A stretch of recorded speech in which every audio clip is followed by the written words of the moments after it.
Hammaga salom. Menga judayam Pinterest yoqadi va men o'zimga Pinterestli narsalar zakaz qildim. Raspakovka chek. Videoni boshida qay darajada qo'polligimni sizlarga ko'rsatib berdim. Mayli, e'tibor qilmaysizlar. Bu meni dalgajdan kutgan zaryadkamga chexol edi. Afsuski, bu chexolni ko'rib, sini mendan olib qo'ydi. Bermayman desam arazlab oldi. Endi to'g'ri tushunasizlar, opa-singilchilik berdim. Mayli, zaryadka meniki bo'lmaganga yarasha o'zim bitta taqinchoq qilib rasmga tushib olishimga nima bor? Sharmanda. Xullas, qizlar, manimchalik butun O'zbekistonga chexol zakaz qildim. Bu yerda esa jon olib jon berayotganimdan bilib o'ringlarki, bu meni eng kutgan chexollarimdan bittasi. Ya'ni Malinki Prins. Kichkina shahzoda asaridagi rasm chiroyliligini qaranglar. Xo'p, qizlarjonlar, davom etamiz. Bunisi esa shiringina ayiqcha. Endi o'zimchalik ismim Asal bo'lganiga ayiq zakaz qildim menimcha. Xo'p, davom etamiz. Keyingisi esa oq qora mushuchali chexol ekan. Aziz bilaman, kim oq, kim qoraligini o'zingizlar ajratib olinglar. Bu yerda o'zimchalik bu qizcha manman demoqchimanmi? Ha, mayli. O'zimchalik o'sha qizni parodiya qilib berganimga nima ekan? Lekin chexoldagi qizcha shirincha ekan. Oho, bunisi необычный-ku.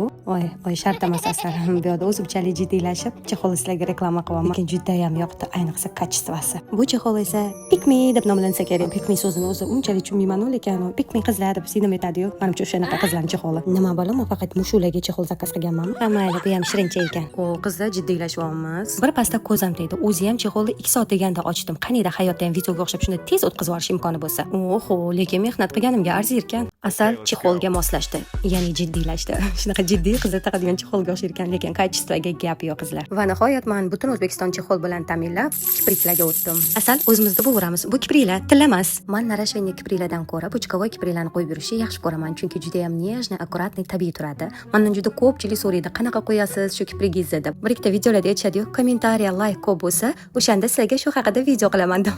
Hazillashdim. Qizlarjonlar, o'z rejamda bor. Sizlarga aynan shu kiprik mavzusida video qilib beraman. Xullas, qizlarjonlar, 4-5 xil variant kiprik zakaz qilibman va alohida kiprik uchun kleyam zakaz qilgandim. Men xohlaganimdek kelibdi. Itogozi keyingi videolarimda ko'rishguncha.